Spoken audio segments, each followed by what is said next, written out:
আমার কাছে চাঁদা দাবি করছে, পরবর্তীতে আমার মারার জন্য নিয়ে গেছে, মারিয়ে ফেলাইবে, বলতাস তোর মারিয়ে ফেলামু। আমার দুই খালতো বোন যাইয়া আমার আধা ঘন্টা টানাটানি করছে, তারপরে এক কাজ থেকে আমার ছুটি করে নাই। পরে আমার ফোন, আমার গাড়ির চাবি সব নিয়ে গেছে। যে সময় আমার বোনেরা দুলোয় সবাই মানুষজন পড়ছে, ওই সময় আমার থুইয়া তারা চলে গেছে। সে বলে সে বিএনপির একটা নেতা। আমার ফ্যামিলির কেউ রাজনীতি করে না, আমি নিজে রাজনীতি করি না, আমার কোনো পোস্ট নাই আমার ফ্যামিলির কেউ, তারপর আমি কোনো রাজনীতি করি না। কিসের জন্য?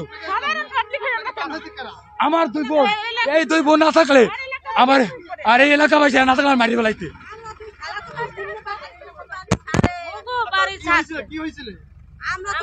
ঘটনাটা একটু জানি নেই, আমাকে একজন খবর বলছে যে তোর খালাতো বাইরে ওই দোকানে তার ভাইয়া অমুকেরা মারতে আছে, কেটা পিন্টু আর বাবু মারবার আমরা যাই দেই, আমরা যাই কিরে কি আছে বুয়া আমার মারিতে নাই, 1 ঘন্টা মারামারি করে চিনে লইছে।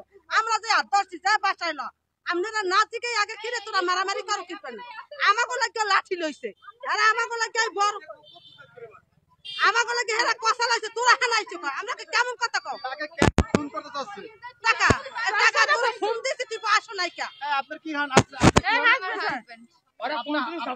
আপনার হাজবেন্ড কেমন প্রকাশ সে 2 নম্বর যাওয়া দছে নাস্তা আনার জন্য, তারপর তার গাড়ি আটকাইয়া ধরছে, তারপর তার কাছে চাঁদা চাইছে।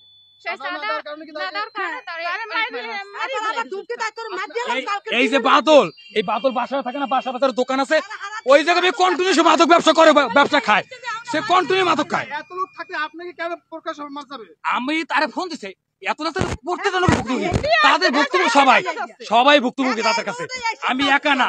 এই কিছুদিন আগে আমার সিএনজি অ্যাক্সিডেন্ট হয়েছে, সে জায়গায় 5,000 টাকা রাখতে তারা জোর করিয়া।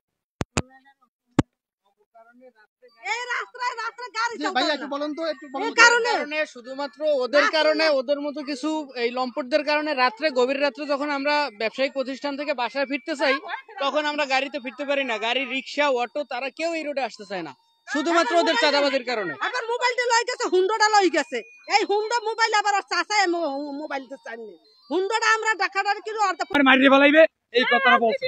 তার রাজনীতিবিদ, সে বিএনপি করে, সে পুলিশ আসলে, সে সাসপেন্ড হয়েছে, এখন সে অকারেন্স গুলো এলাকায় করে কন্টিনিউ। আমরা পুলিশকে জানাইছি, তারা বলছে যে আপনারা আসছে থানায় করেন, লিখিত অভিযোগ দেন, আমরা যাচ্ছি। রাত্রে এলাকা থাকতে না, এই এলাকায় থাকতে পারে না।